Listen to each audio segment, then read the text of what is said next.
Sukinda दानोज block जो विकास कार्यक्रम रही एनजीटी माध्यम टंका को रोक लगा कोर्ट माध्यम जे विकासमूलक कार्यक्रम जो अर्थ खर्च हम विशेषकर सरकारी विद्यालय बाधक साजी तेणु से आम आज किसी सूचना गणमाध्यम दवाक चाहूँ कौन ना जो 47 गोटी पंचायत रे 13टी दानगोजी 17टी एमती 27-28 गोटी पंचायतर बर्तमान व्याघात सृष्टि केवल ही स्कूल अनुष्ठान गुड़ाक खाली गोटे कथा सूचना दूसरी आपण मानू जे पूर्व विधायक मंत्री श्रीजुक्त घड़ई से जानिबा दरकार पूर्व से अनेक ये कार्य सब करते से भी सरकार घोषणा थिला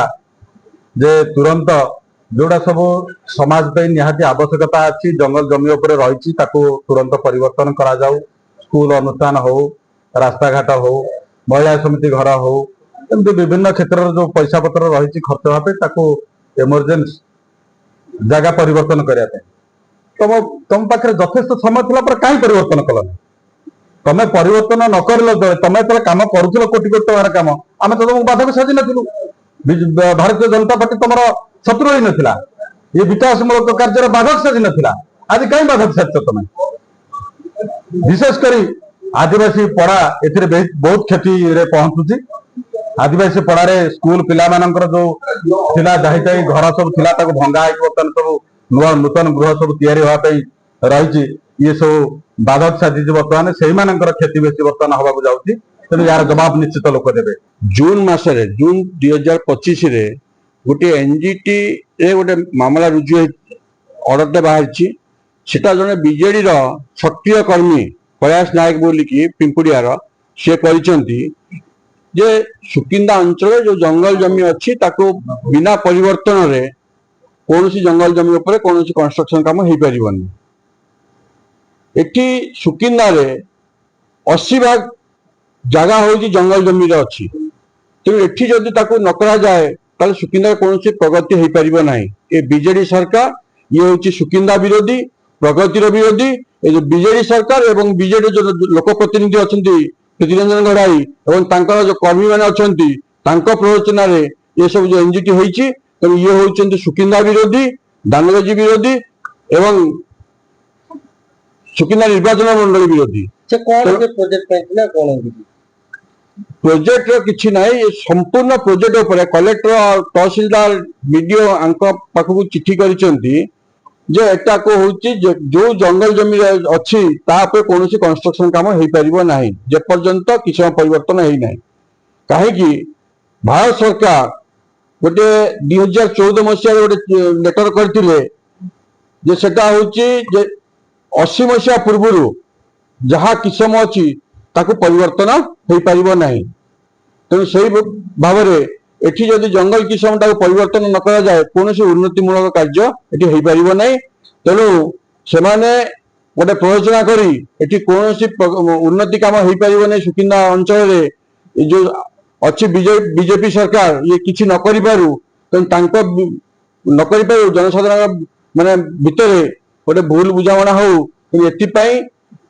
प्रीतिरंजन घड़ाई एवं कर्मी माने गोटे एनजीटी रे केस करिसेंती तेणु एठी सुकिंदा कौन प्रगति काम न हो प्रीतिरंजन घड़ाई एवं सुकिंदा जी बीजेडी नेता अच्छा एमाने होउचंती सुकिंदा विरोधी प्रगतिर विरोधी एमान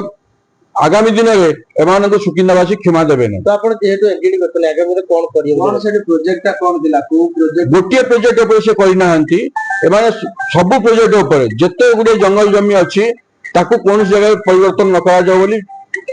करिसेंती तो आपण आगामी दिन यह किमिति प्रत्याय करिया कोन देगा याको भी आगामी दिन आमे कोर्ट को जीवो एनजीटी व्यवस्था होबो जे जदी आको न करा जाए तारे एटी प्रगति हो परिबो नै नहले आमे कलेक्टर पाखको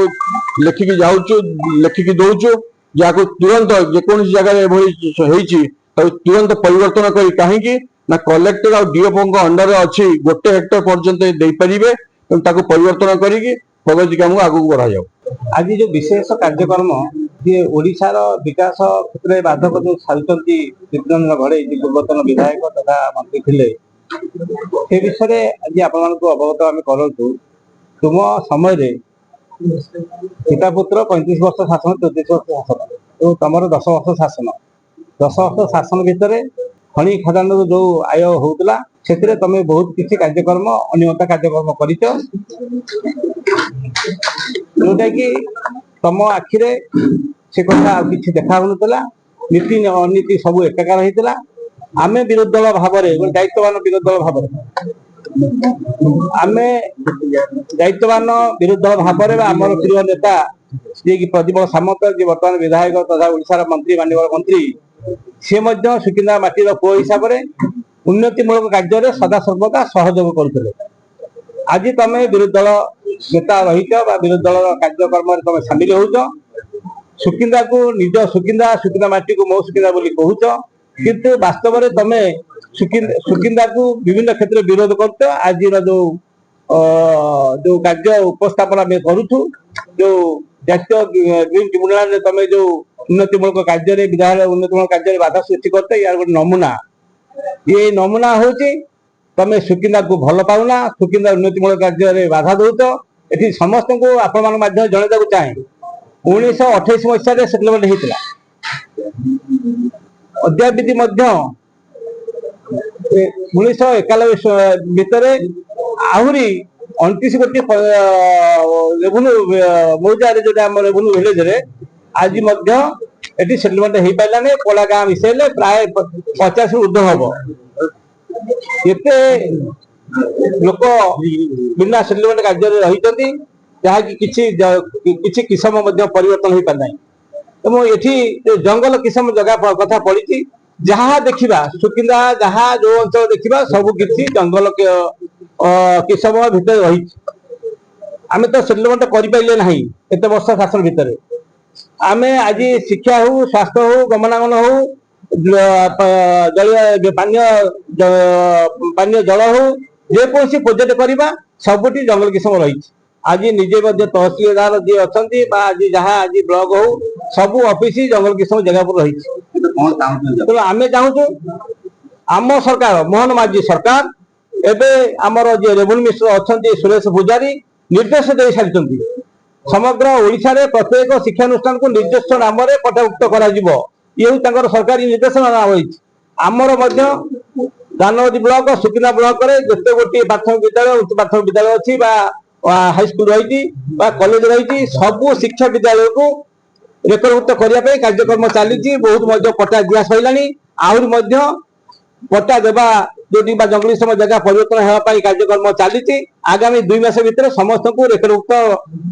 ଦିଆ ହବ, ଏଥିରେ କିଛି ଭାବିବା ନାହିଁ। ଆପଣମାନେ ଅପେକ୍ଷା କରନ୍ତୁ। ଆମେ ଆଇନକୁ ହାତକୁ ନେଉନାହୁଁ, ଆଇନକୁ ସହାୟତା କରୁଛୁ, ସରକାରଙ୍କୁ ସହାୟତା କରୁଛୁ। ଆପଣମାନେ ମଧ୍ୟ ସରକାରଙ୍କୁ ସହାୟତା କରନ୍ତୁ, ସୁକିନ୍ଦାବାସୀ ସହାୟତା କରନ୍ତୁ।